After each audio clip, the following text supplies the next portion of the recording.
I had a kid that I worked with in soccer too. He was a twin, and they were kind of obnoxious kids, kind of self-entitled, all this stuff. And, we'd work with them and try to say, you're not going to get all the starting time. You're not going to get, this is how it works. You got to earn your position. And I would never think that I made an impact on these kids, but they've been in touch over years. And all of a sudden I get a note from this boy. He donates a kidney.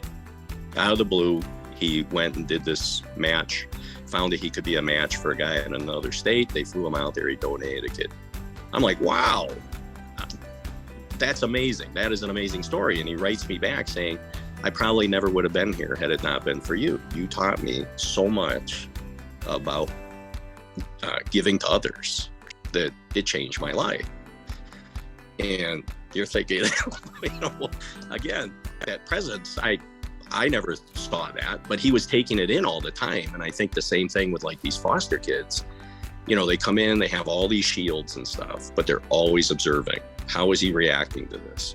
What is he doing? I had one boy here who was reactive attachment.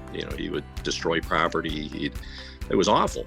And, I was about ready to get rid of him. And I was at church and heard this sermon about not giving up. And I thought, you know what? It's just stuff. A dishwasher's, it's expensive, but a dishwasher's a dishwasher. Jamming up the lift station in the basement. Okay, it's a mess. We'll replace it. The bookcases, everything.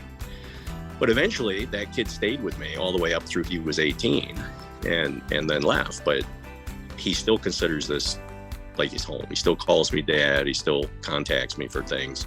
And he's still kind of a mess in the world because that's one of those conditions you can't fix. He changed a lot, but you'll always have that issue with attachment.